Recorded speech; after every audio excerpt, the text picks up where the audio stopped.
નમસ્કાર. વેબિનારમાં જોડાયેલ દરેકનું સ્વાગત છે. આજે ગિરનારી મંડળનો 606 વેબિનાર છે. Webinar number 606. વક્તા છે સુરતના અને ખડસુપાના ડૉક્ટર બાબુભાઈ નાકરાણી સાહેબ, જેઓ આપણને આરોગ્યના પગથિયા અંતર્ગત ચર્મ વિકાર ભાગ 4માં ચામડીના રોગો વિશે વધુ માહિતી આપશે. તો ડૉક્ટર બાબુભાઈ નાકરાણી સાહેબને વિનંતી કે તેઓ પોતાનું વક્તવ્ય હવે શરૂ કરી શકે છે. નમસ્કાર સર. જય ધન્વંતરી.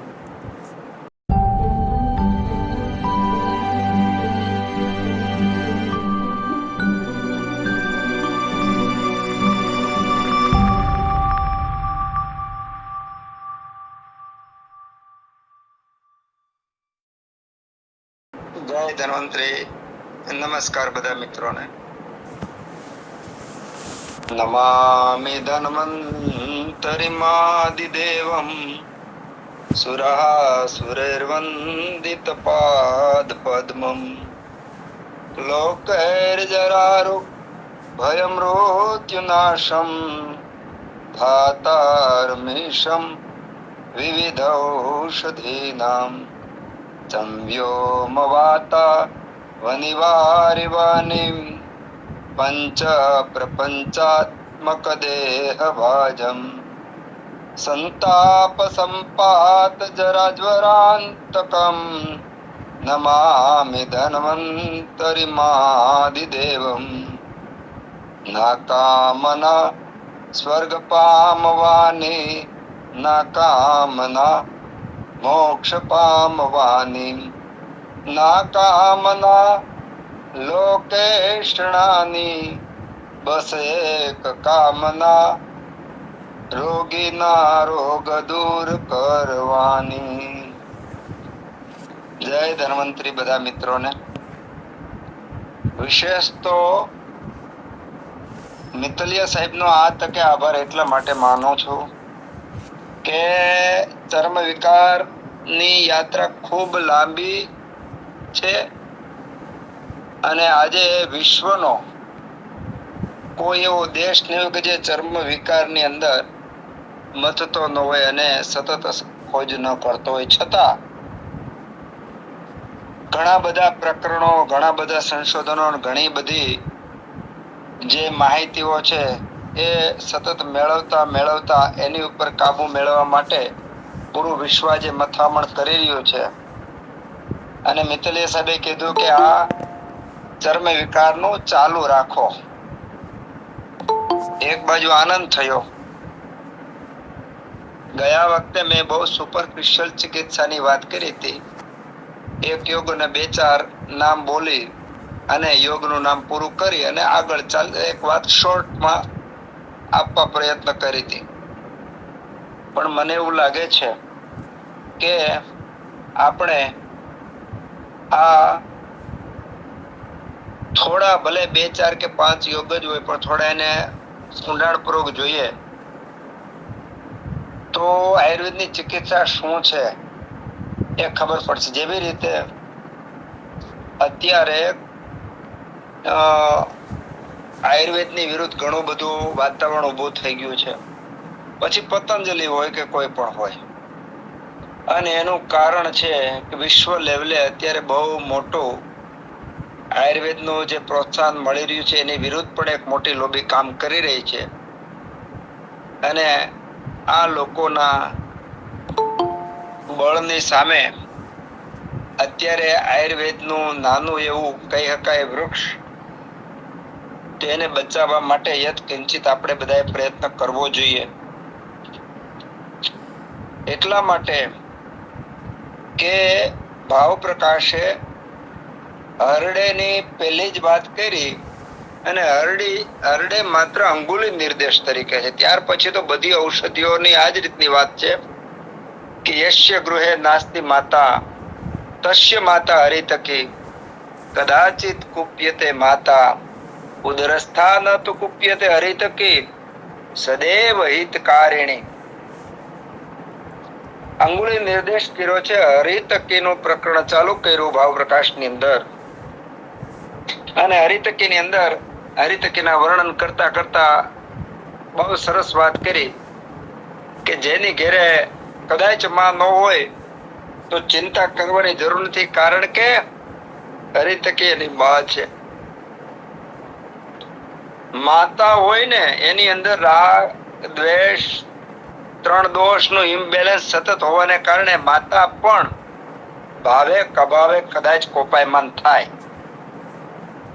ઉદરસ્થા તો ન કુપ્યતે એટલે કે ઉદરમાં પડેલી હરડે કોપાયમાન થતી જ નથી. સદૈવ હિતકારિણી, હંમેશા હિત કર આપણને માત્ર હરડે ને અને એક દિશા આ દિશાની અંદર આવેલી બધી ઔષધિઓ જે છે આવું કામ કરે છે. અને એ કોના જેવું કામ કરે છે? જેવી રીતે 1 લાખ સ્ત્રીઓ હોય એની સાથે એની આજુબાજુમાં માં હોય, બેન હોય, દીકરી હોય, પત્ની હોય ને તે સગા સંબંધી અને પરિવારની સાથે ઘેરાયેલો હોય તો બીજા જે દૂરની હોય એમાં અને હિતેચ્છુમાં બહુ પરિવર્તન ફેર હોય છે. એવી રીતે સૃષ્ટિ ઉપરની ઔષધિઓ બધી સદૈવ હિતકારિણી, બધી હંમેશા હિતકારી છે એવું સચન ભાવ પ્રકાશકારે અહીંયા કર્યું છે. અને અવાજ સંભળાય છે ને બરાબર? હા, સંભળાય છે. ઓકે, હા. તો આ દિશામાં આપણે ખાસ તો આયુર્વેદ ઔષધિઓ, આયુર્વેદ ચિકિત્સાનું મહત્વ, ચિકિત્સાના પ્રકારો, જે ચિકિત્સામાં વપરાય છે તે યોગ અને યોગના કલેક્શન માટેની જે વિધિ, એક વસ્તુ લાજવાબ છે. વિશ્વની કોઈ પણ પથે આની બરોબર કરી શકે એમ નથી.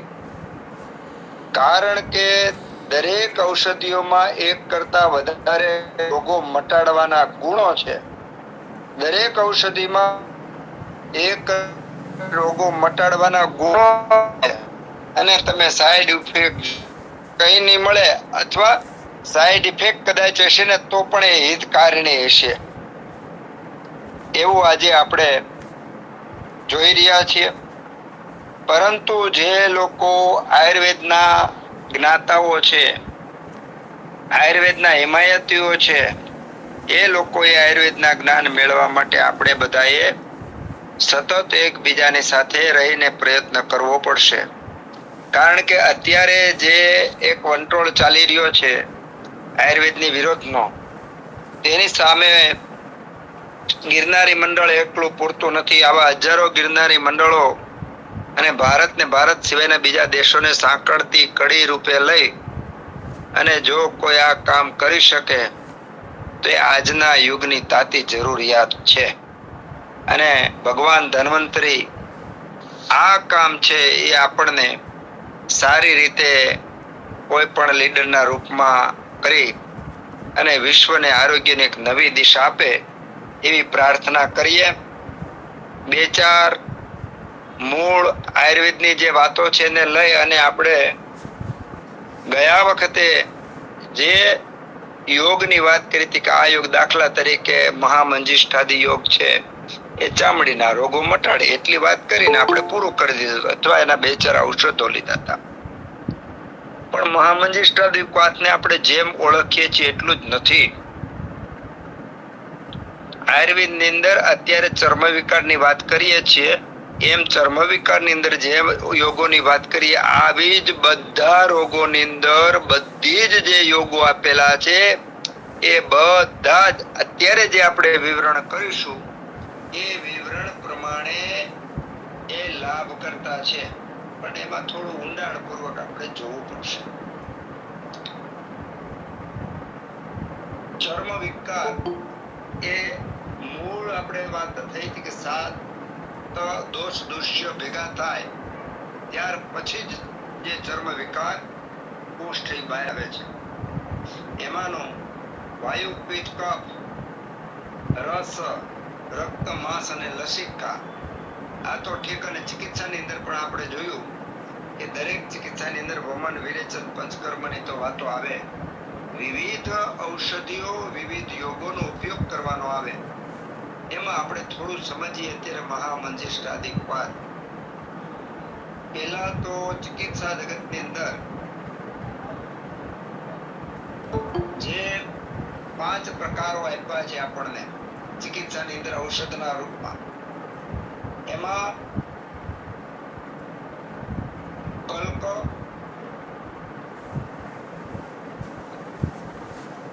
સ્વરસ, કલ્ક, ક્વાથ, ફાટ અને હિમ. આજે આપ્યા છે એમાં ક્વાથની જે કલ્પના જે છે એમાં પાછી થોડી વાત કરી દઈએ કે મોટા ભાગની કંપની અત્યારે ક્વાથ સિરપના રૂપમાં આપણને આપે છે. સિરપના રૂપનો ક્વાથ અને આપણે ઘરે તાજો બનાવેલો ક્વાથ, એમાં ખૂબ બધા ફાયદાઓનો બદલો થઈ જાય છે. એટલે શક્ય બને ત્યાં સુધી જેની પાસે શક્ય છે એ લોકો ક્વાથના ભૂક્કાને જ ઉપયોગ કરી અને ક્વાથ વાપરે. મહામંજિષ્ટાદિક ક્વાથ, મહા શબ્દ, મંજિષ્ઠાદિ, મંજિષ્ઠા આદિ એટલે મંજિષ્ઠા વગેરે, અને ક્વાથ એટલે ઉકાળો. ક્વાથ કઈ રીતે ઉકાળવાનો એની બધી વાતો આપણે ઘણા બધા વેબિનારમાં થઈ ગઈ છે.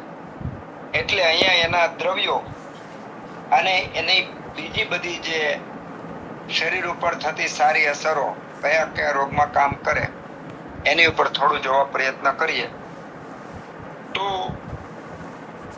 મંજિષ્ઠાદિક ક્વાથની અંદર પહેલું જ ઔષધ છે મંજિષ્ઠા. એક તો નામ પાડવા માટેનું મુખ્ય જે દ્રવ્ય હોય તે, અથવા મુખ્ય રોગ હોય તે, અથવા મુખ્ય જે દિશા, એ રીતના સામાન્ય રીતે યોગના નામ પડતા હોય છે.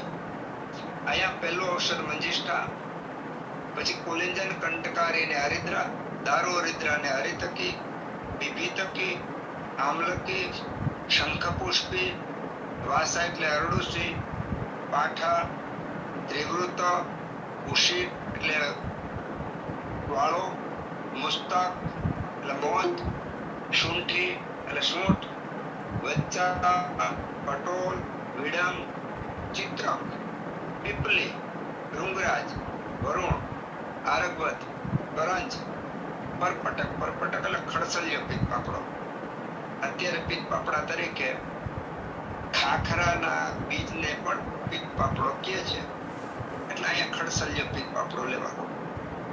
ગુડુચી એટલે ગળો, કટુકી, શતાવરી, દેવદારુ, કિરાતિક એટલે કરિયાતુ, બારંગી, મુરવા, ઇન્દ્રાયણ, ચંદન, અતિવિષ, ઉટજ, નિંબ, મહાનિંબ. મહાનિંબ એટલે આપણે બકાઈ લીમડો, અસન અને શાક. આ બધા જે ઔષધો જે છે એમાં પાછા સારી વાત ધાતકી, બધા નું તમે રસ, ગુણ, વીર્ય, વિપાક આપણે જોઈશું ત્યારે ખબર પડશે કે આ યોગો તૈયાર કરવા માટે કેટલી પેઢી સુધી મથવું પડ્યું છે ત્યારે આ યોગ તૈયાર થયો હશે. અત્યારે સામાન્ય રીતે એક કે બે નાની એવી શોધ કરવામાં આવે ને તો એની પર ખૂબ બધા ઉદ્દમક જ્ઞાન તેવા બધા એવોર્ડ આપવામાં આવે છે. આપણી સંહિતાની અંદર એક યોગ એક એવોર્ડ આપે ને તો પણ પૂરતા નથી. એટલું ઊંડાણપૂર્વક આપ્યું છે. કારણ ચર્મ વિકાર જે છે એ શરીર અને મનની અંદર પણ અસર કરે, અને જ્યારે આ યોગો આપ્યા છે ને યોગો શરીર ઉપર પણ અસર કરે, ઇન્દ્રિયોને પણ શુદ્ધ કરે, અને રજસ તમસ ને એ જે દોષો છે એ દોષોને પણ શુદ્ધ કરે. એવા બધા યોગો છે. માનસ ચિકિત્સા પણ સેજે સેજે આવી જાય. એટલે આ યોગો જે છે એ બધા ઔષધો ભેગા કરી અને યોગ બને છે.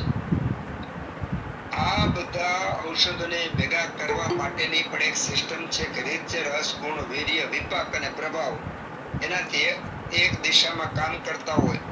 એકબીજા ઔષધોના ગુણ, વીર્ય, વિપાકને નુકસાન ન કરે અને એકબીજાના રસ ગુણ વીર્ય વિપાક પ્રભાવને બળ આપે, પુષ્ટિ આપે. આટલા બધા ઔષધો ભેગા કરવાથી શરીર અંદર કોઈ પણ પ્રકારની સાઈડ ઇફેક્ટ ન થાય, વધુ ને વધુ રોગ દૂર કરે, ઓછામાં ઓછી માત્રા લેવામાં આવે અને વધુમાં વધુ ફાયદા થાય, એવા બધા હેતુ સાથે આવા યોગોનું નિર્માણ ઋષિ મુનિઓએ આપણને આપ્યું છે. અને આ કોઈ એકાદ રોગ માટે જ નથી, ખાલી આપણને તો એમ થાય મહામંજીષ્ટાદિક વાત એટલે ચર્મ વિકાર, ચામડીના કોઈ પણ વિકાર હોય એટલે આપણે સીધો મહામંજીષ્ટાદિક વાત યાદ આવે. પણ આ અધૂરું માહિતી કે અધૂરું જ્ઞાન છે.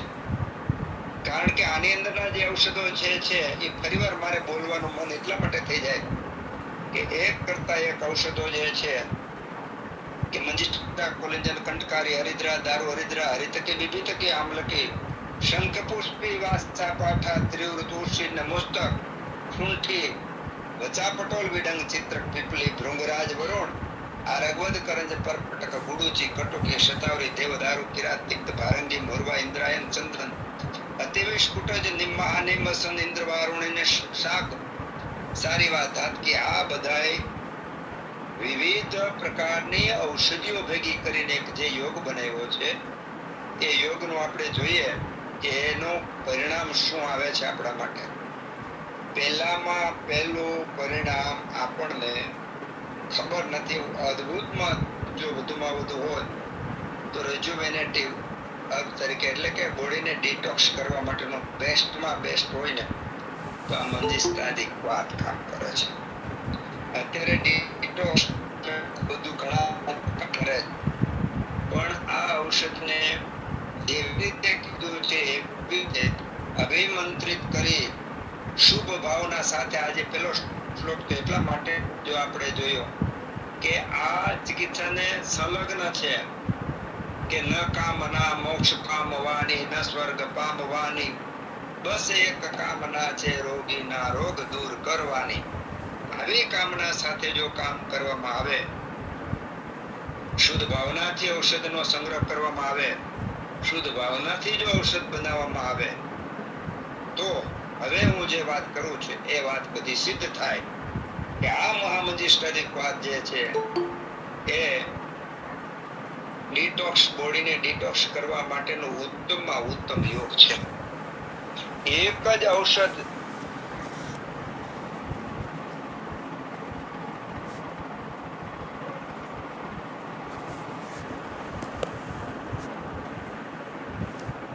યોગ્યમ ઔષધમ, એ ઔષધ છે ને બહુકલ્પમ, બહુ જાજી બધી અલગ અલગ પ્રકારની બનાવટ બનાવી શકાય એવું છે. બહુકલ્પમ બહુગુણમ, જે ગુણ છે ને ખાલી એક રોગ નહીં, બહુ જાજા બધા રોગો, જાજા બધા ફાયદા, જાજા બધા ઉપયોગ થતો હોય એવું ઔષધ હોવું જોઈએ. બહુકલ્પમ બહુગુણમ સંપન્નમ, દરેક શક્તિઓથી સભર હોવું જોઈએ અને વિવિધ પ્રકારની વાતાવરણની અંદર ઉછરી અને પોતાની અંદર બધી સૂર્યની, ચંદ્રની, પૃથ્વીની શક્તિ ભરેલું સંપન્ન હોય. સંપન્નમ યોગ્ય, જે ઔષધિ આપણા શરીરની અંદર પંચમહાભૂત રહેલા છે, વનસ્પતિની ઔષધિની અંદર પણ પંચમહાભૂત રહેલા છે, તો એના આત્માની સાથે આપણા આત્માની અંદર પ્રવેશ કરી અને પંચમહાભૂતની સાથે એકરૂપ થઈ અને આપણા અગ્નિ સાથે ઔષધિનો અગ્નિ જે છે એ ભળી જાય અને પછી જે હેતુ સાથે કામ કરવામાં આવે એ હેતુ સાથે બધા ગુણોથી સંપન્ન થઈને રોગો દૂર કરે, આને ઔષધિ કહેવાય. અને આવી એક એક ઔષધિઓને વીણી વીણી ભેગી કરી અને ઋષિ મુનિઓએ આ યોગ બનાવ્યા છે. એક યોગ બનાવવા માટે અનેક પેઢી દ્વારા અનેક દર્દીઓ પર અનેક વખત પ્રયોગો કરી અને જે સિદ્ધ થયેલા, જે સારા થયેલા છે એને સિદ્ધ યોગ કહેવાય. અને આ બધી આપણી અષ્ટાંગ કયો, ચરક કયો, સુશ્રુત કયો, આ બધી જે છે એ સિદ્ધ યોગો છે. અને આ સિદ્ધ યોગોની અંદર પેલા તો બુદ્ધિ વાપરવાની નથી, આ સિદ્ધ યોગોની અંદર તમારે સંશોધન કરવાનું નથી. આ સિદ્ધ યોગોની અંદર માત્ર ને માત્ર સાત્વિક ગુણ સાથે શાસ્ત્રની અંદર કીધું એ રીતનું યોગ બનાવીને વાપરવા માંડે તો કીધેલા બધા ફાયદા થાય. તો કયા ફાયદા થાય? તો ડિટોક્સ એટલે શરીરને અંદર જઈ રહેલો આમ કચરો ટોક્સિક એ બધું ડિટોક્સ થઈ જાય. ત્યાર પછી બીજો ઉત્તમમાં હોય તો કોઈ પાંડુ એટલે કમળો, સોરી પાંડુ એટલે જે રક્તની ખામી થાય અને રક્તના કારણે ચામડીઓની અંદર જે એક પ્રકારનું વિવર્ણતા આવે એને પાંડુ રોગ કીધો છે. અને આ પાંડુ રોગ છે એ સ્કિન ડિસઓર્ડર છે. અને આ યોગ છે એ રક્ત દોષ હર છે. ત્યાર પછી આ મહામંજીષ્ટાદિપાદ પ્રિવેન્ટ્સ લીવર ઇન્ફેક્શન એટલે કે યકૃતના જે વિકારો છે એ બધા વિકારો દૂર કરે. અહીંયા પૂર્ણ હાજર રહી અને થોડું આપણે આ યોગ ઉપર અધ્યયન કરીશું એટલે ખ્યાલ આવશે. અને માત્ર હવાની વાતો નથી, અનેક દર્દી પર અમે પણ વાપરીને પછી આજે છાતી ઠોકીને વાતો કરી શકીએ છીએ.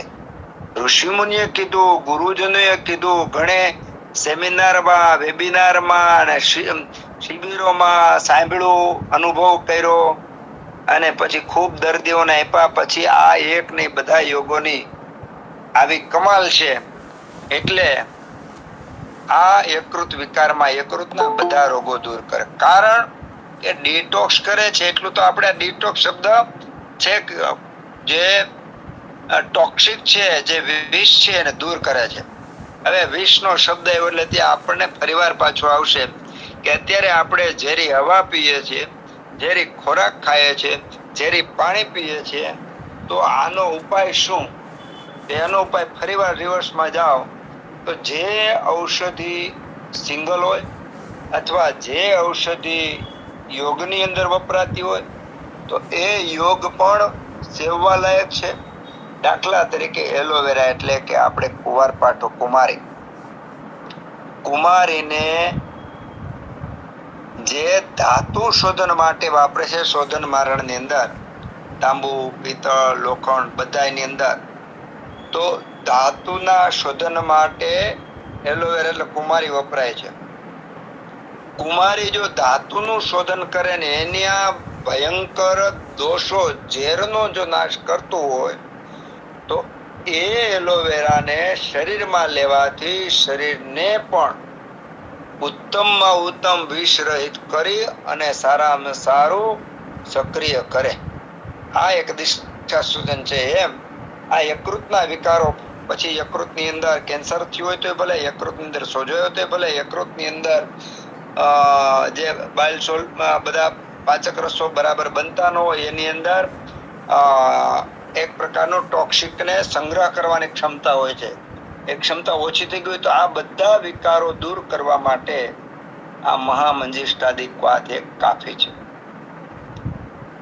સંગ્રહણી, હવે સંગ્રહણીમાં વારંવાર ઝાડા થાય, આ દૂર કરવા માટે પણ આપણને આ સંહિતાકારે મહામંજીષ્ટાદિક વાત. અત્યાર સુધીમાં સંગ્રહણીમાં સામાન્ય રીતે આપણે કુટજ ક્વાત ને કુટજાદિક્વાત ને કુટજ ઘનવટી ને આવું બધું મગજમાં હોય છે.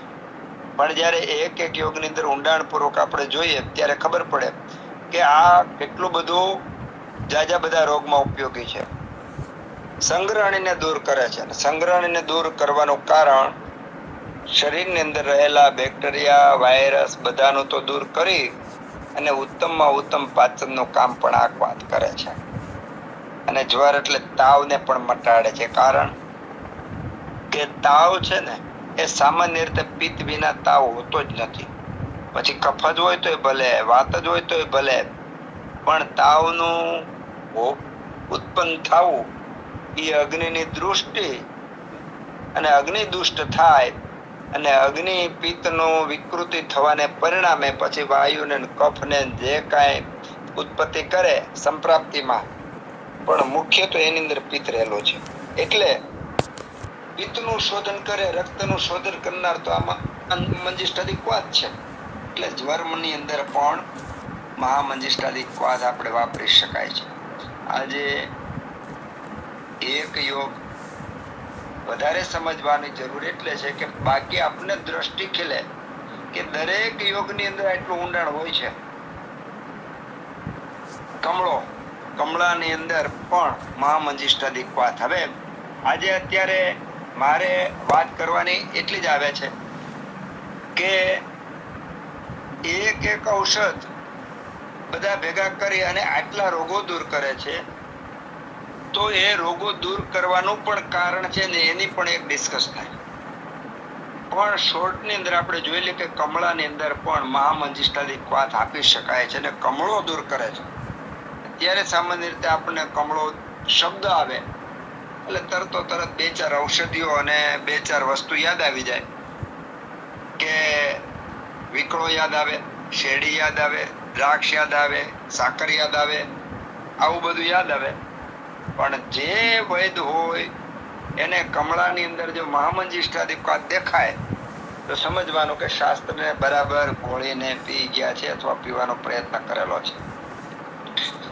આ કમળાની અંદર મહામંજિષ્ઠાદિક વાત ઉત્તમમાં ઉત્તમ કામલાહાર તરીકે કામ કરે છે. એટલું જ નહીં, પણ આ કાશગ્ન છે. કાશ એટલે ઉધરસ મટાડનાર પણ છે. એનું કારણ છે કે આની અંદર જે ઔષધો આવ્યા છે, ત્રિફલા અને કંટકારી એ બધા વચ્ચાન એ બધા એવા છે ત્રિવૃત નહીં કે વાયુનું અનુલોમન કરનારા, ત્રણ દોષને શાંત કરનારા, આમ અને નિરામ કરનારા, આવા બધા ઔષધોના પરિણામને અંતે આ પ્રભાવથી કામ કરે છે. દોષથી તો કરે જ છે, વીર્ય વિપાકથી તો કરે જ છે, વિશેષ કરીને પ્રભાવથી કામ કરે છે. એટલે કાસહર તરીકે મંજિષ્ઠાદિક વાત આપ્યો. જ્યારે કોઈ ઉધરસ મટતી ન હોય, કોપ સિરપ ને બધું થાકી ગયા તૂટી ગયા, ત્યારે મહામંજિષ્ઠાદિક વાતનો ઉકાળો કરવાનો, ઉકાળો કરીને ગાળવાનું, ગાળ્યા પછી ઠંડુ થાય પછી 2 ચમચી મધ અને 40 ml ક્વાથ મિક્સ કરી અને પીવાનો પ્રયત્ન કરો, ચાલુ કરો. પણ એક વાત છે, દરેક રોગની અંદર ઔષધને અલગ અલગ રીતે સમયે પીવાની છે. શ્વાસે કાસે તો મુહુર મુહુર, શ્વાસ અને કાશમાં વારંવાર દવા પીવી પડે. એટલે કાશ જ્યારે ઉધરસ તમારે મંજિષ્ઠાદિક વાતથી મટાડવી હોય ત્યારે મુહુર મુહુર 2-3 કલાક એટલે દિવસમાં 4 થી 5 વખત વાત પીવાનો અને ઉધરસ કઈ રીતે જાય ખ્યાલ આવશે. કે અત્યાર સુધીમાં આપણે ઉધરસ દૂર કરવા માટે, ખાંસી દૂર કરવા માટે ઘણા બધા પ્રયોગો અલગ અલગ કરીએ છીએ. બીજું ધ્યાન એ રાખવાનું કે વાયુ, પિત્ત અને કફ એની પ્રકૃતિ પ્રમાણે આપણે જોઈ લેવાનું. જે રોગ છે એની અંદર કયો દોષ પ્રધાન છે એ જોઈ લેવાનું અને એ પ્રમાણે એનું અનુપાન બદલવાનું. તો આ ઉધરસ માટે પણ મંજિષ્ઠાદિક વાત વપરાય છે. આજે આપણે બધા માં કોઈકને તો આશ્ચર્ય થશે કે મંજિષ્ઠાદિક વાત ઉધરસમાં, તો સારામાં સારું પણ એને મધ આરે આપો, અથવા વધારે પડતી સ્નિગ્ધતા હોય, શરીરમાં સ્નિગ્ધતા હોય અને કફ વૃદ્ધિ વધારે પડતી હોય તો પીપલી સાથે, કારણ કે પીપલી છે ને એ વૃક્ષ ગુણ ધરાવે છે, તો પીપલી સાથે એટલે અનુપાન બદલવા માત્રથી આ મંજિષ્ઠાદિક વાત તમામ પ્રકારની ઉધરસને દૂર કરે છે. એટલું જ નહીં, આ મહામંજિષ્ઠાદિક વાત આમ હર છે. આમનો જે આપણે સામ અવસ્થા છે, દોષને એને નિરામ કરનારું છે.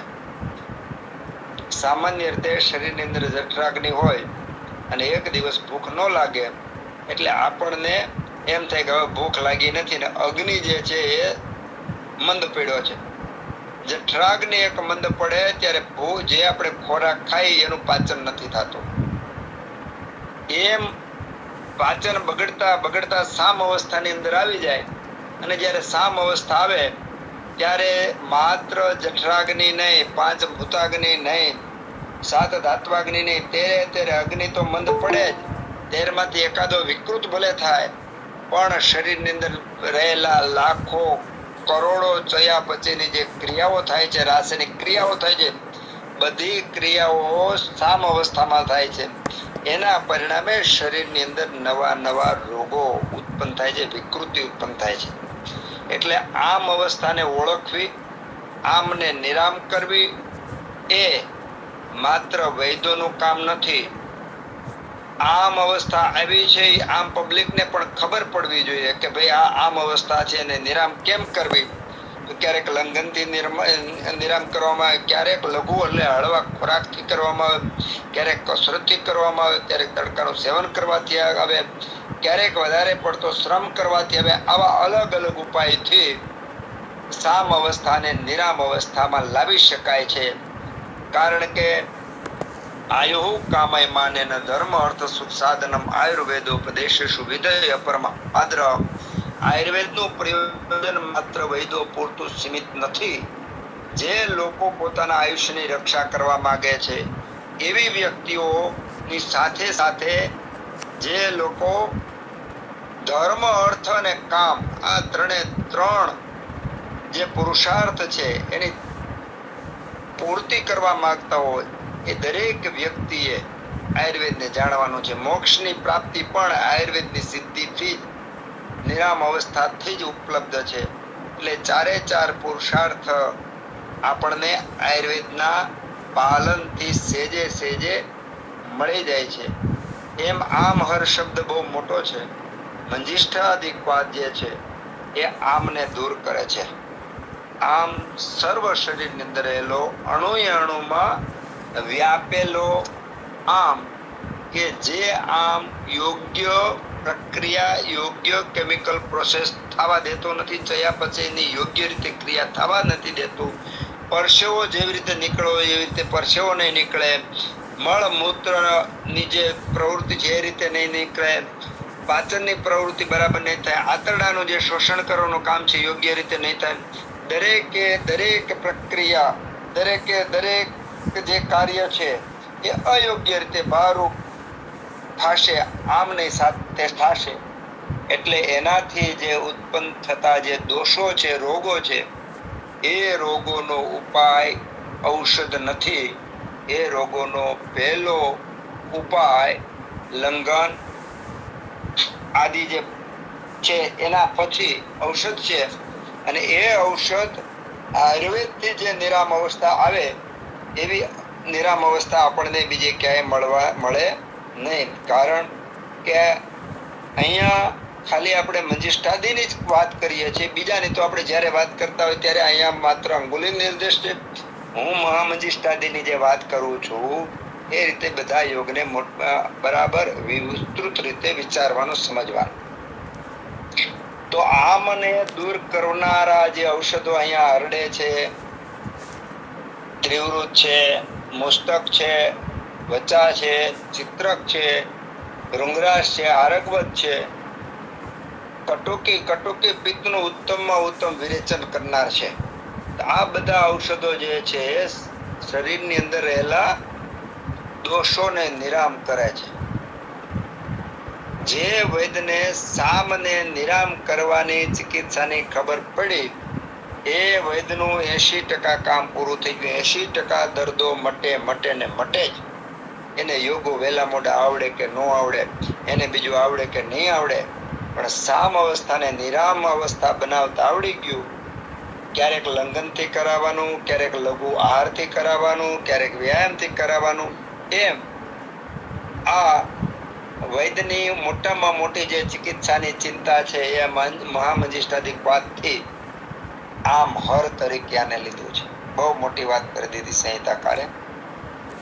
એનાથી પછી આગળ આવે છે દાહહર.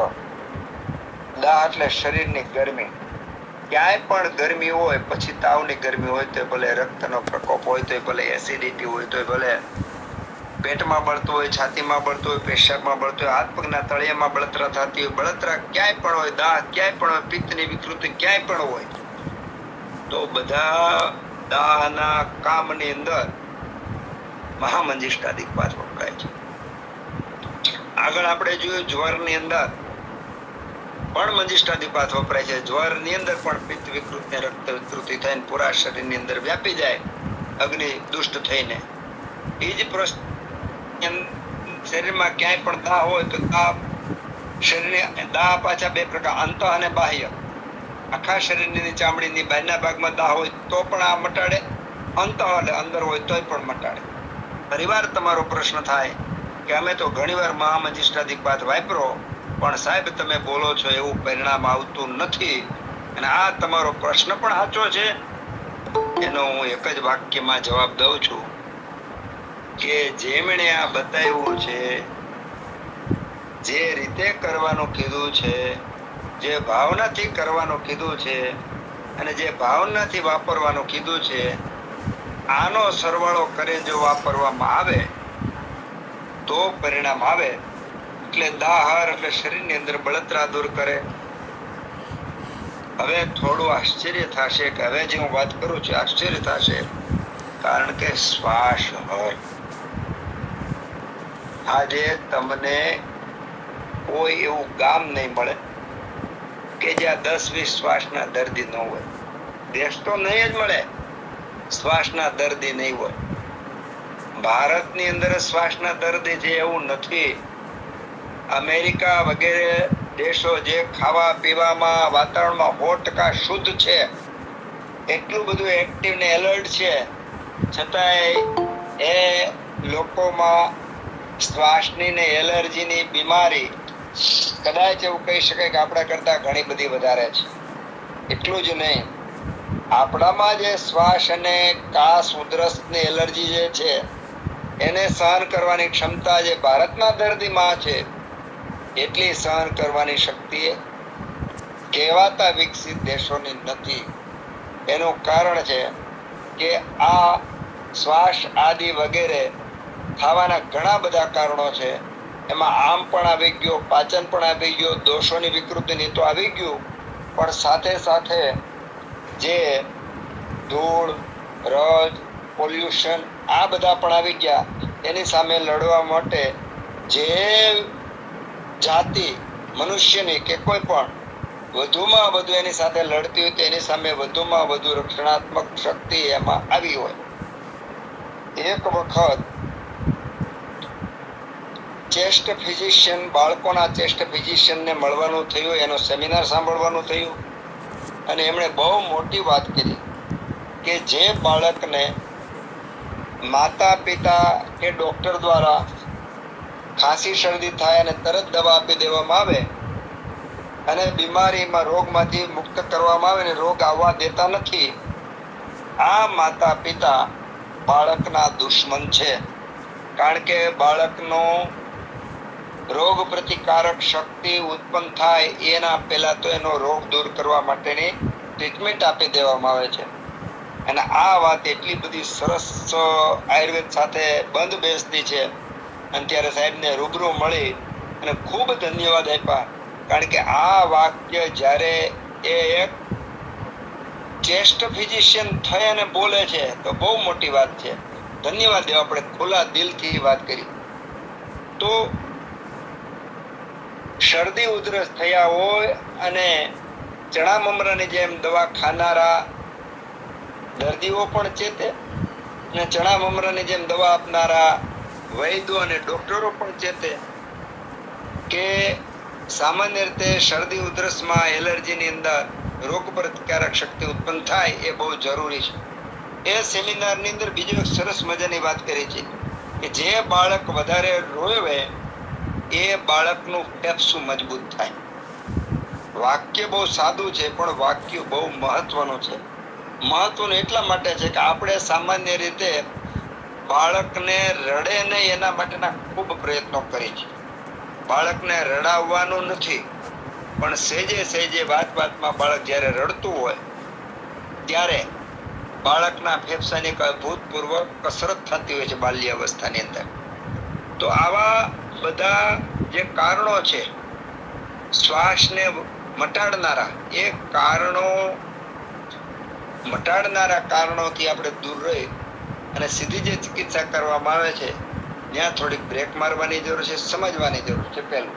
બીજું, જ્યાં ઘાતક શ્વાસ હોય ત્યાં ટ્રીટમેન્ટ કરવી પડે. આપણે એના વિરોધી જ નથી. પછી એલોપેથીથી કરવી પડે તોય વાંધો નથી, આયુર્વેદથી કરવી તો પડે તોય વાંધો નથી. જે અસરકારક ચિકિત્સા હોય એને ઉપયોગ કરી શકાય એ સારી વાત છે. પણ નાની નાની વાતમાં બાળકને કે મોટા શરદી થઈ ગઈ, ઉધરસ થઈ ગઈ, 2 દી 3 દી 5 દિવસ રાહ જોતા નથી અને સારવાર લઈ લે છે અને એને મટાડીને પ્રયત્ન કરે છે, તો એને એક રોગ મટાડવા માટે બીજા 8-10 રોગો ઉત્પન્ન કરવા માટેના બીજ નાખી દેવામાં આવે છે. એટલે આવી શોર્ટ ટાઈમની ચિકિત્સાથી આપણે બચીએ. મૂળભૂત જે આપણને વાતો કહેવામાં આવી છે એ રીતનું જીવન જીવે તો નવા રોગો ઉત્પન્ન ન થાય ને જે રોગો છે દૂર થાય.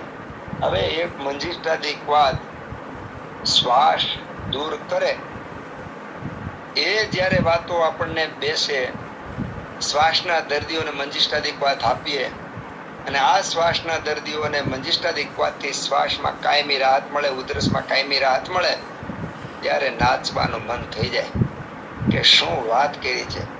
કે જે વાત દીધો છે ચામડી માટે આપણા મગજમાં હતો એ જ શ્વાસ અત્યારે આખો શરીરમાં ઝેર નાશ કરવા માટે, પાંડુ કે યકૃત વિકાર માટે, સંગ્રહણી કે જર માટે, કામળા કે ઉધરસ માટે, આમ દૂર કરવા માટે કે દાહ દૂર કરવા માટે, શ્વાસ દૂર કરવા માટે, આટલા બધા રોગો દૂર એકલો મહામંજિષ્ઠાધિક વાત દૂર કરી દે છે.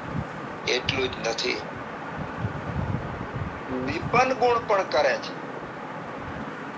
દીપન ગુણ એટલે અગ્નિને સતેજ કરવો. અગ્નિને સતેજ કરવાનું કામ આ મહામંજિષ્ઠાદિનું વાત છે. હવે દીપન માત્ર એકલું જઠરાગ્નિમાં જ નથી, પેટના અગ્નિમાં જ નથી, પૃથ્વી જળ તેજ વાયુ ને આકાશ પંચે 5 મહાભૂતનું માં પણ દીપન કર્મ આવે છે. રસ રક્તાદિ સાથે સાથે ધાતુના જે અગ્નિઓ છે એનું પણ દીપન કર્મ કરવામાં આવે છે. દીપન ની અંદર પણ પાછા ભેદ છે. દીવો હળગે, જો વધારે આપણે પેલા પેલો દીવો હતો વધઘટ થાય એવો, કેરોસીન હતું ત્યારે, વધારે જો દીવો કરે તો મેશ કાઢે, હાવ ઓછો દીવો કાઢે તો અંજવાળો ન થાય અને ઠરી જાય નાના એવા પવનથી.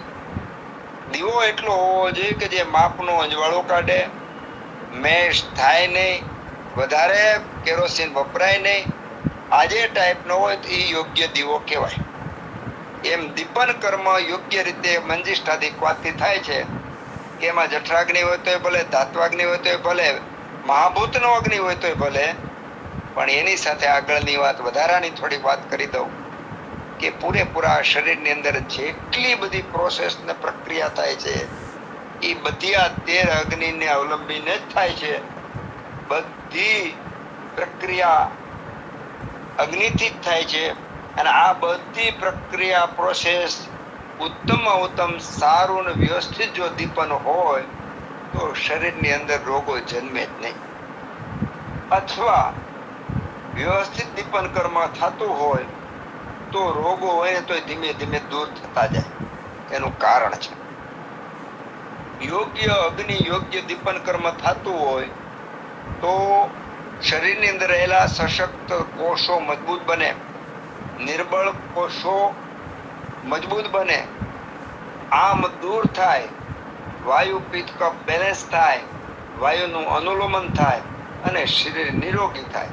આ ઉત્તમમાં ઉત્તમ આપણને ખૂબ બધા યોગોમાં મળે જ છે. પણ મારું આજનું હેતુ આયુર્વેદની અંદર ભરેલા થોથાઓની અંદર ભરી ભરીને ઋષિ મુનિઓ દીધું છે એમાંની એક નાની એવી પેટી ખોલી અને એમાંથી નીકળતા રત્નો બતાવવાનો એક નાનો એવો પ્રયત્ન કરું છું. જે રત્નોની કિંમત જેટલી છે એના લાખમાં ભાગની પણ હું તમને બતાવી શકતો નથી, કારણ કે સમય અને શબ્દો બે ખૂટે છે. એટલે આ દિશા સૂચનથી સમજી લેવાનું કે આવી લાખો કરોડો પેટીઓ ભરી ભરીને રત્નોથી આરોગ્યના રત્નો આપણને આપેલા છે. અને આ આરોગ્યના રત્નોને અત્યારે આ સમયની અંદર આપણે બચાવીએ, આપણે અધ્યયન કરીએ, આપણને જે આવડે છે આપણે બીજા મિત્રોને જ્ઞાન, જે જિજ્ઞાસુ છે એને આપીએ. અને જ્ઞાનની આપણે થાય, કારણ કે મને ને તમને જે જ્ઞાન મળ્યું છે એ કોઈ વડીલો દ્વારા, હિતેચ્છી મિત્રો દ્વારા, ગુરુઓ દ્વારા, વેબિનારમાં, સેમિનારમાં, શિબિરોમાં, અલગ અલગ જગ્યાએથી આ સમાજે આપણને ખૂબ બધું સતત આપ્યું છે, આપે છે. તો આપણી પણ આવી નૈતિક ફરજ બને છે. ગુરુકુળ પરંપરાની એક સિસ્ટમ છે કે એમાં જ્ઞાનની વેચણી, એટલે જ્ઞાન વેચાતું હોતું નથી. તમને જેવું જ્ઞાન મળ્યું એવું જ્ઞાન આપણે બીજાને આપીએ એટલે આપણે ગુરુ ઋણમાંથી મુક્ત થઈએ. જો આ દુનિયામાં વધુમાં વધુ અઘરામાં અઘરું ઋણ ચૂકવવાનું હોય તો ગુરુ ઋણ છે. માતા પિતાનું ઋણ તો તમે સ્થૂળ અને માનસિક રીતે ચૂકવી શકશો, પણ ગુરુ દ્વારા જે પ્રકાશ કરવામાં આવ્યો છે, જે જ્ઞાન આપવામાં આવ્યું છે, આવું જ્ઞાનના પ્રકાશનું ઋણ જો માથે લઈ અને જો ફરીવાર આપણે ઋણ ચૂકવવામાંથી બાકાત રહી ગયા તો કોઈ કાળે આપણને સદગતિ ન થાય. એટલે ગુરુ ઋણ, યાને કે આપણું વૈદિક ઋણ, યાને કે આપણે જ્યાંથી જ્ઞાન મળ્યું છે એ બધું જ્ઞાન, જેવું મળ્યું છે બધું જ્ઞાન ભેગું કરી યોગ્ય રીતે, સારામાં સારી રીતે આપણે જો બીજાને આપીએ, આપવા પ્રયત્ન કરીએ તો જ આપણે આ ઋણમાંથી મુક્ત થઈએ. એટલે આપણે બધાએ આ વિદ્યાને વૈદિક પરંપરા પ્રમાણે જેને જેટલું આવડે છે એને એટલું, જેવું છે એવું સત્ય બીજાને શેર કરવું. કારણ કે પાંડુરંગ દાદાને આજથી ઘણા વર્ષો પહેલા એકવાર સાંભળ્યા હતા પ્રત્યક્ષ, એટલે બહુ મોટી વાત રાજકોટમાં એમણે કરેલી કે આદમીને પગ હોય, પશુને પગ હોય, પણ જ્ઞાનને પગ હોતા નથી. જ્ઞાનના પગ, તમારા પગ એ જ્ઞાનના પગ છે, માટે જ્ઞાનને ઘેરે ઘેરે દેવા જવું પડશે અને જ્ઞાનને ઘેરે ઘેરે સમજાવવું પડશે. એટલે જ્ઞાનના પગ આપણે થવું પડશે. એટલે આ આયુર્વેદની અંદર આ લાખો કરોડો યોગો પાછા આવી સંપુટો, આવી પેટીઓ આપી છે કે જેની અંદર ન માપી શકાય એવું અગાધ અને ન ગણી શકાય એવું, જેની કોઈ પૈસામાં તુલના ન થાય એવા યોગો આપણને મફતમાં ને એમના આપ્યા છે.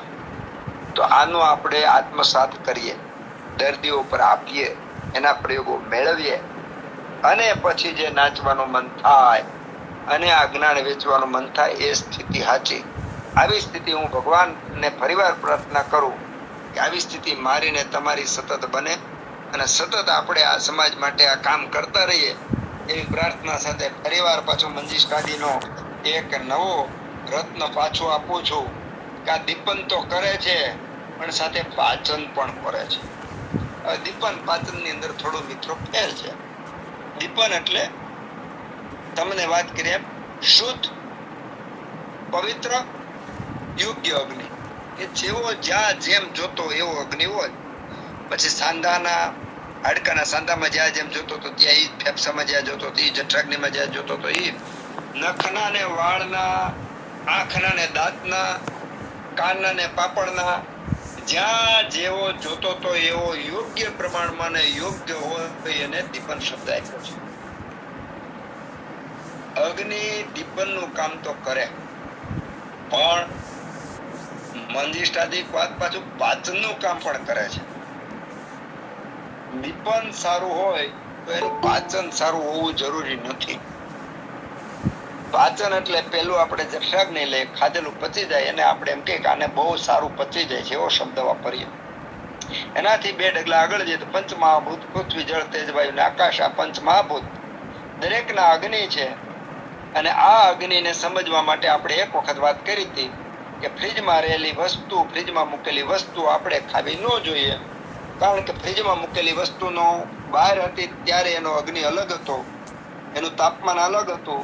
એને જ્યારે ફ્રીજમાં મૂકવામાં આવેલું ત્યારે એનું તાપમાન બદલું. આખા જે ફ્રીજમાં મૂકેલી વસ્તુ, પછી ટમેટા હોય તો ભલે સફરજન હોય તો ભલે, અને કેરી હોય, કોઈ પણ વસ્તુ, એનું બંધારણ બદલી ગયું, એનો અગ્નિ બદલી ગયો. અગ્નિની સાથે બાકીના 4 મહાભૂતોનું પણ પરિવર્તન થઈ ગયું. અને પછી આપણે ફ્રીજમાંથી બહાર કાઢીએ છીએ. ફ્રીજમાંથી બહાર કાઢ્યા પછી જ્યારે આપણે લઈ, ત્યારે આપણો અંદર રહેલો જે અગ્નિ છે એ નેચરલ, દાખલા તરીકે બહારની કેરી હોય ને એની સાથે સામ્ય બરાબર હોય. એ જ કેરીને આપણે યાત્રા કરીને ફ્રીજમાંથી કાઢીને ખાઈએ છીએ, એટલે એ આપણા અગ્નિને ડિસ્ટર્બ કરે છે, આપણું જે દીપન ને પાચન બે બગાડે છે. એટલે પાચન એટલે ખાધેલો ખોરાક, પછી મોઢાથી ખાધેલો હોય તો ભલે, હોજરી આંતરડાને દીધેલો હોય તો ભલે, આંતરડાથી શરીરમાં ફેલાતો રસ, રક્તાદી, માંસ, ધાતુ આદિમાં ફેલાઈ જતો હોય તો ભલે, અંગોમાં, હાથ પગમાં, લીવરમાં, કિડનીમાં એમાં ફેલાતો હોય તો ભલે. એ વખતે જે રીતે જેવા સ્વરૂપમાં પરિવર્તન પામે અને આગળની ધાતુમાં, આગળના અંગમાં, આગળના અવયવમાં, આગળમાં કન્વર્ટ, રૂપાંતર થતું હોય, એ રીતે યોગ્ય રીતે રૂપાંતર થાય તો જ સારું પાચન છે એવું સમજવાનું. એમાં જેટલી વિકૃતિ આવે, જેટલી ખામી આવે, એવું પાચન બગડેલું છે એવું સમજવાનું. જ્યારે સંહિતા કરે તો આપણને એવું કીધું કે મહામંજિષ્ટાદિપાત દીપન તો છે, એવું પાચન પણ છે. કારણ કે આમાં પાચન કરનાર ઔષધો ઢગલો ને ઢગલો ભરેલા છે. 45 ઔષધોથી બનેલું આ મંજિષ્ટાદિપાત, એમાં વાયુ, પિત્ત અને કફ ત્રણને મટાડવાની ક્ષમતા ધરાવે છે. પણ વિશેષ કરી અને રક્તને, પિત્તને, ચામડીને નિરોગી કરનાર હોવાને કારણે આપણે એને ચામડીના રોગો માટે લોકપ્રિય બની ગયો છે. એવું નથી, માં છે ને એ બાળકને ધવડાવે તો ખરી જ, પણ એ જ માં રોટલા ઘડીને ઘરવાળાને ખવડાવે, બીજા ભાઈ બહેનને ખવડાવે, એ જ માં મહેમાન આવે એટલે રસોઈ કરી ખવડાવે, એ જ મહેમાન, એ જ માં કોઈ માંગણ આવે તો ભલે, એ જ માં કોઈ પણ વેવાય વેલા આવે તો એ માના દરેક સ્વરૂપ અલગ અલગ હોય ને એક માં બધી રીતે કામ કરતી હોય. એવી જ રીતનું આ યોગ છે, મહામંજિષ્ટાદિપાતનો જે યોગ છે, એ પોતાના જ્યાં જ્યાં કર્મની જરૂર હોય ત્યાં બધાના કર્મો ખંતથી કરે છે. યસ્ય રોગે યસ્ય ગૃહે નાસ્તિ માતાનો જે શ્લોક આપણને ભાવપ્રકાશ કાર્ય આપ્યો છે, ભાવપ્રકાશમાં, એવા બધા ઔષધિ અને બધા યોગો આવું કામ કરે છે. એક કરતા વધારે કામ કરે. દીપન તો કામ કરે છે, પાચન કરે છે. એટલું જ નહીં, પાચનની સાથે રોચન પણ કરે છે, રુચિ ઉત્પન્ન કરે છે. આ કોઈ નાની સૂની વાત નથી. રુચિ ઉત્પન્ન, માની લો તમે દિવસમાં 2-3 વાર પાણી પીધું છે, દરેક મિત્રોએ પાણી પીધું છે, દિવસમાં 2-3 વખત પાણી પીધું છે. ઘણા ઓફિસનું કામ કરે છે, ઘણા વૈદ્યનું કામ કરે છે, ઘણા એકાઉન્ટનું કામ કરે છે, પણ આ પાણી પીધું અને તમને જે મજા આવી, અને ક્યારેક ખેતરમાં કામ કરવાનું થયું, તડકામાં કામ કરવાનું થયું, મજૂરની ભેગું કામ કરવાનું થયું, બરાબરનો પરિશ્રમ કરવાનું થયું, તડકાનું કામ બરાબરનો કામ કર્યો, તો તમને જ્યારે તરસ લાગે છે, તો જે તરસ લાગે છે, તરસ પછી જે તૃપ્તિ થાય છે, એ જે તૃપ્તિ થાય છે ને, એ મોટામાં મોટી રુચિ ઉત્પન્ન કરે છે. કે કારણ કે પૂરેપૂરું પાણી પીધું અને શરીરના અંગે અવયવની અંદર ફેલાતું જતું હોય, તૃપ્તિ થતી જતી હોય, રુચિ ઉત્પન્ન થતી જતી હોય, એ કાયદેસર આપણે અનુભવી શકીએ. ઇન્દ્રિયોની દરેકે દરેક ક્રિયાઓ આવી સંવેદના સભર છે. ખૂબ તડકાના જ્યારે પાણીની અતિ તરસ લાગી હોય અને ગોળાનું પાણી મેળવ્યું હોય, જે આનંદ થાય એવો આનંદ ક્ષણે ક્ષણે શરીરની અંદર ભરેલો છે. પછી વાતો કરીએ તોય ભલે, પાણી પીએ તોય ભલે, ભોજન કરીએ તોય ભલે, અધ્યયન કરતા વાંચતા હોય તોય પણ ભલે, આશ્ચર્ય અને સંવેદનાથી જેનું જીવન સબર ભરેલું પડ્યું છે, એ માણસ એટલી ક્ષણ પૂરતો જીવંત છે, એ માણસ એટલી ક્ષણ પૂરતો ભગવાનની અંદર રત થઈ ગયેલો, એને પ્રાપ્ત થઈ ગયેલો વ્યક્તિ કહી શકાય. તો દીપન, પાચન ને રોચન, આ ગુણો આપણને મહામંજિષ્ટાદિપાતમાં મળે છે. મારે તમને કીધું કે પેટીની અંદરથી નીકળતો જે અમૂલ્ય મણિ કે હીરો છે એ જેવો છે એવો કહેવા માટે શબ્દો અને સમય બે ખૂટે છે, પણ આજે આ વેબિનાર ની અંદર યત્કિંચિત થોડું ઘણું કહેવા પ્રયત્ન કરું છું. એટલે કદાચ 5-10 મિનિટ વધારે પણ થાય તો માફી માંગી લઉં છું. સામાન્ય રીતે તો કલાકે પૂરું કરતા હોઈએ છીએ, પણ માફી માંગી લઉં, કારણ કે આ એક આપણને સમજાય તો પછી ક્યારે પણ આપણે સંહિતા ખોલીએ, પાનું ખોલીએ અને કોઈ પણ યોગ આવે પછી ત્રિફળા જ હોય તોય ભલે, ખાલી ત્રિકટુ જ હોય તોય ભલે, ખાલી આમળા જ હોય તોય ભલે, મહારાષ્ટ્રની ક્વાથ હોય તોય ભલે, કુમારી આસવ હોય તોય ભલે, પણ આ જે મને થોડું ઘણું દર્શન થયું છે અને અભિભૂત થયો છું એનું યત કિંચિત આપણને પણ આસ્વાદ મળે, આપને પણ આશ્ચર્ય થાય, આપની પણ સંવેદના ખીલી ઉઠે, ત્યારે આયુર્વેદના પરમ ભક્ત આપણે બની શકીએ અને ત્યારે આ બધા પુસ્તકો લઈને નાચવાનું મન થાય. તો દીપન પાચન ને રોચન એટલું જ નથી મિત્રો, હજી આગળનો સારામાં સારું એનો ગુણ આપ્યો છે કે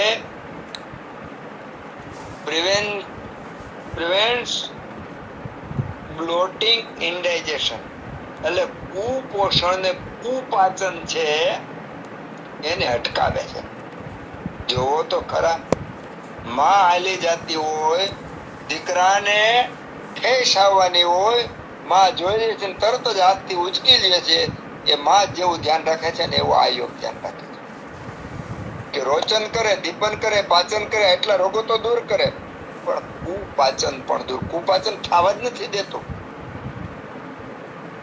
એ જે બ્લોટિંગ આપણે ખાધા પછી પેટમાં ગેસ થાય ને બધું થાય એ અટકાવે છે. એટલું જ નહીં, એ તો સ્થૂળ ની વાત કરી. ઘણી વાર ખોરાક ખાધા પછી ઉદ્વિગ્નતા આવે, શરીરમાં બેચેની આવે, આવા બધા દિવસમાં ઘણી વાર થતા હોય તો આ મંજિષ્ઠાદિ પાંચ નો પ્રયોગ કરવાથી કુપાચન, ખોરાક પચ્યા પછી આગળ જાતો આંતરડામાંથી પસાર થતો ધાતુમાંથી રૂપાંતર અંગ અવયવને અણુ પરમાણુમાં ફેરવાઈ જાય તો ક્યાંય પણ આફરો આવતો નથી. ગુજરાતીમાં એમ કહી શકે કે આફરો આવતો નથી અને યોગ્ય રીતે પાચન થાય છે, અનુલોમનની રીતે પાચન થાય છે, તો એ ઉત્તમ ધાતુ પૂર્તિ, શક્તિ, બળ, બુદ્ધિ ને પરાક્રમ આપનારું હોઈ શકે. આવા ગુણો આપણને મહામંજિષ્ઠાદિ વાતની અંદર છે. અને મોટામાં મોટો ત્યાર પછીનો ગુણ જો જોવો હોય મિત્રો તો એમ કીધું કે અનુલોમન એટલે કે અનુલોમ કરનારું છે. સૃષ્ટિની અંદર વાયુની ગતિ ઉપર છે. સૃષ્ટિની વાયુની ગતિ ઉપર છે. વાયુ ગમે ત્યાં હોય ઉપર જાય એ નોર્મલ છે. એ જ વાયુ જયારે નીચે આવે સૃષ્ટિને ત્યારે ધનોત્પત્તો પછી વાવાઝોડું હોય, ધરતીકંપ હોય, પાકની ખરાબી બધું કરનાર પ્રતિલોમ વાયુ થાય. વાયુ જયારે નીચે ઉતરે સૃષ્ટિની બાહ્ય અને શરીરની બહારની ભાગમાં, ત્યારે શરીરનો આખો જે સિસ્ટમ ખોરવાઈ જાય. પણ અશ્વસ્થ મૂલો જેવી રીતે ગીતાજીમાં એમ કીધું કે આ શરીર છે ને એ ઊંધા વૃક્ષ જેવું છે. એટલે શરીરની અંદર રીત ઊંધી છે. શરીરમાં વાયુ અનુલોમન હોય તો શરીર શુદ્ધ, વાયુ પ્રતિલોમ હોય તો શરીરની અંદર રોગો ઉત્પન્ન થાય. ફરીવાર બોલું, શરીરની અંદર વાયુની ગતિ અનુલોમન હોવી જોઈએ, વાયુની ગતિ અનુલોમન હોવી જોઈએ. સૃષ્ટિમાં વાયુની ગતિ પ્રતિલોમ હોવી જોઈએ. સૃષ્ટિમાં વાયુ અનુલોમન થયો, નીચે આવ્યો તો તકલીફ ઊભી કરે. શરીરની અંદર વાયુ પ્રતિલોમ થયો તો રોગો ઉત્પન્ન થાય. હવે પછી તમારો પ્રશ્ન ઉત્પન્ન થયો, એનો જવાબ આપીને પછી આપણે આગળ ચાલીએ કે વાયુનું અનુલોમન છે તો શરીરની અંદર ફરતા લોહી એટલે શિરાઓ, ધમનીઓ અને આ ચેતાતંત્ર ને બધું જે છે એ વાયુથી થાય છે, એ પણ ઉપર ચડે છે. તો પ્રતિલોમ કઈ રીતે? તો વાયુનું પ્રતિલોમ એટલે અપાન વાયુ ગુદામાં રહેલો છે, પ્રાણ વાયુ માથામાં રહેલો છે, ધ્યાન વાયુ હૃદયમાં રહેલો છે, સમાન વાયુ પેટમાં એટલે કે સ્ટમકમાં રહેલો છે, અને ઉદાન વાયુ છાતીમાં રહેલો છે. આ દરેક વાયુ પોતપોતાની જગ્યાએ રહીને પોતપોતાના કામ સુયોગ્ય રીતે કરે જ છે.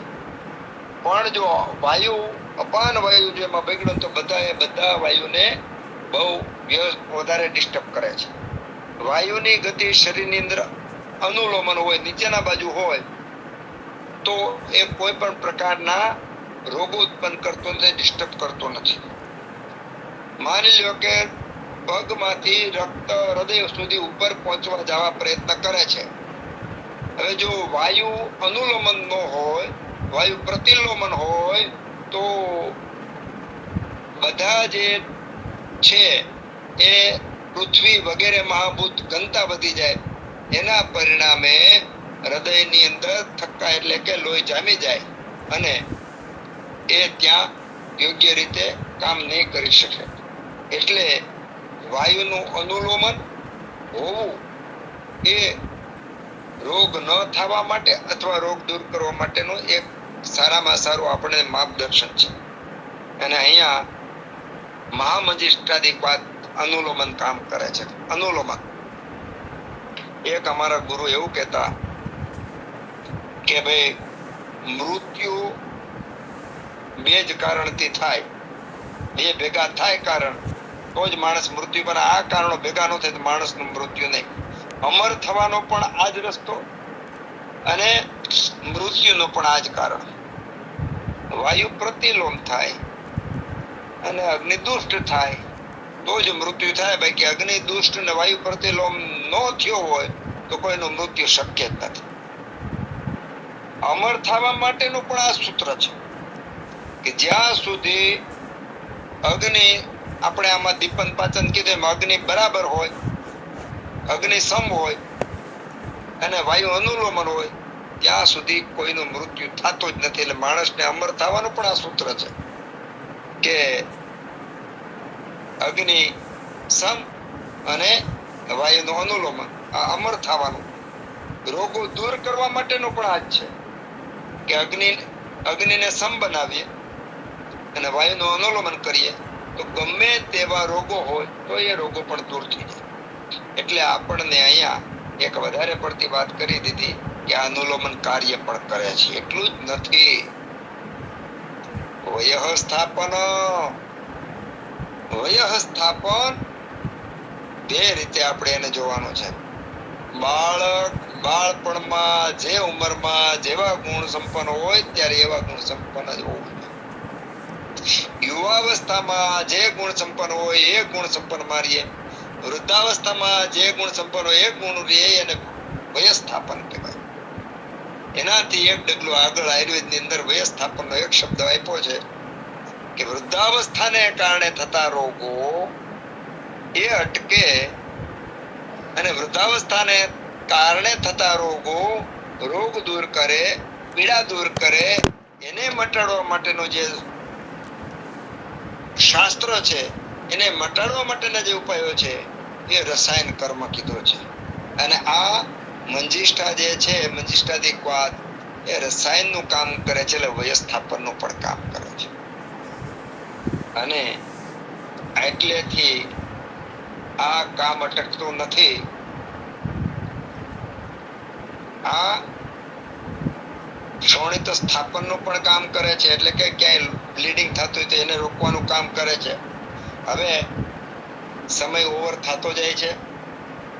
ઘણા બધા આ પેટીની અંદર પડેલા રત્નો મારે ઓળખાવાની ખૂબ અંદરથી છતાંય સમયને અભાવે ખાલી નામ આપીને મૂકી દઉં છું. સમયને સંજોગો મળશે તો ફરીવાર પાછું એની વાતો કરીશું. શોણિત સ્થાપન એટલે જે બ્લીડિંગ કેવું થતું હોય એને રોકવાનું કામ કરે. હૃદયના રોગો, હૃદયના જે કઈ છે એને દૂર કરે. વ્રણરોપણ, જે ઘા હોય એને રૂચ લાવવાનું ઉત્તમમાં ઉત્તમ કામ કરે. મેદહર, મેદને દૂર કરનાર છે. પ્રમેહર, જે ડાયાબિટીસ હોય, ડાયાબિટીસને દૂર કરવા માટે પણ વપરાય છે. જેને ઉલટી ને બધું વારે વાર થતું હોય એ પણ દૂર કરે છે. અતિ તરસ ને એવા રોગો થતો એને પણ દૂર કરે છે. એનિમિયા જેવા રોગો હોય એને પણ દૂર કરે છે. શરીર નબળા અને વીકનેસ હોય એને દૂર કરીને બલ્ય ગુણ કરે છે. હેડકે ને એવા બધા રોગો થતા હોય તો એકા નિગ્રહણનું કામ કરે છે. ગળાની અંદર કોઈ પણ રોગો થતો હોય એમાં કંઠ્ય તરીકે એનું કામ કરે છે. તરસના અને એવા રોગો થતા હોય તો તૃષગ્ન તરીકે કામ કરે છે. શરીરની અંદર સંતોષ ન હોય, ખાવા પીવા હોવા બેવા ઉઠવા વિચારનો કાંઈ પણ ન હોય તો આમાં મોટામાં મોટું તૃપ્તિ આપનારનું કામ કરે છે. શરીર અંદર તૃપ્તિ, શરીર મનને તૃપ્તિ આપનારું છે. વર્ણ્ય એટલે વર્ણ સારો કરનાર છે અને કૃમિઓ દૂર કરનાર છે. આ તો મેં માત્ર મને સમજાણું છે ને થોડાક ઓછામાં તમને કીધું. શાસ્ત્રની તો આખો દરિયો વિશાળ ભરેલો છે. થોડીક આપણે કોઈ ગુરુજન વડીલની કૃપા મળી જાય ને આવી દ્રષ્ટિ ખીલી જાય તો આપણને આયુર્વેદ સિવાય આ દુનિયામાં કાંઈ ન દેખાય. મને જેવી દ્રષ્ટિ પ્રાપ્ત થઈ છે એ ગુરુઓના અને આપ જેવા વડીલોને કારણે થઈ છે. આવી પ્રાપ્તિ આપ સૌને થાવ એવી ભગવાન ધન્વંતરીને પ્રાર્થના કરું. જય ધન્વંતરી. જય ધન્વંતરી. ખૂબ ખૂબ આભાર ડૉક્ટર બાબુભાઈ નાકરાણી સાહેબનો, જેમણે આજે ચર્મ વિકાર ભાગ 4માં મહામજીસાદી ક્વાથના જે ગુણધર્મો છે, ઘણા બધા રોગો ઉપર ઉપયોગિતા છે, એના ઉપર સરસ માહિતી આપી અને ખૂબ ખૂબ આભાર. હવે ઠક્કર સાહેબને વિનંતી કે 2 શબ્દો કહે. ઠક્કર સાહેબ, વૈદ્ય શ્રી વિનોદભાઈ ઠક્કર સાહેબ. જય ધન્વંતરી. નાકરાણી સાહેબે જે મંજિષ્ઠાદી માટે જે રસપ્રદ આપણને વિવિધ પ્રયોગો જે બતાવ્યા, હું એક વૈદ હોવા છતાંય સ્વીકારું છું કે આટલું મંજિષ્ઠાદી માટે મારા પોતાના જ્ઞાનમાં નહોતું. એ માટે નાકરાણી સાહેબનો આભાર માનું. પણ સાહેબે 2 વાત મને બહુ ધ્યાનથી સાંભળતો હતો. મને 2 વાત બહુ ગમી. એક તો એમણે એક આયુર્વેદનું મહત્તા બતાવી. વિશ્વની કોઈ પથ્થીમાં આટલી ઊંડાણભરી ચિકિત્સા અને એક ઔષધ અનેક રોગો ઉપર કામ કરે, આટલી ઊંડાણવાળી એક માર્મિક જે વાત એમણે કરી એ બધાએ વિચારવા જેવી છે. ઘણીવાર કહીએ છીએ કે જે રક્ત અને પિત્ત એની અંદર ઉષ્ણતા, જે જ્વરની એમણે તાવની વાત કરી કે પિત્તની ઉપસ્થિતિ વગર તાવ ન આવે એ પહેલા વિચારવું જોઈએ. અને એ પિત્તનો રજોગુણ જે છે એ જો સમ્યક રીતે પાછો વારવામાં ન આવે તો પાછળથી અનેક રોગોની શૃંખલા જે એમણે બતાવી એ ઘર કરવાની તૈયારી સાથે સ્થિર થાય છે. એટલે આ વાત પણ એક વિચારવા જેવી છે. અને બીજી એક વાત એમણે બહુ સરસ વાત કરી કે જે માણસનું મૃત્યુ અને અમરત્વ એના જે 2 પરિબળો બતાવ્યા એ પણ મનને ઊંડાણથી અભ્યાસ કરવાનો આમ પ્રબળ દીર્ઘ વિચાર આવે એવી વાત મનોમંથન કરવાની એમણે કરી. નાકરાણી સાહેબનો ખૂબ ખૂબ આભાર. જય ધન્વંતરી. જય ધન્વંતરી. ખૂબ ખૂબ આભાર ડૉક્ટર બાબુભાઈ નાકરાણી સાહેબ તેમજ વૈદ્ય શ્રી વિનોદભાઈ ઠક્કર સાહેબનો આભાર. સરસ વક્તવ્ય અને ખાસ કરીને મહામજીષ્ઠાદી ક્વાથ વિશે જ આખું વેબિનાર રહ્યો અને એના બધા ગુણધર્મો ને મહામજેસ્ટાદિક વાતના જે વિવિધ રોગોમાં ઉપયોગિતા વિશે માહિતી મળી. આભાર. સરસ.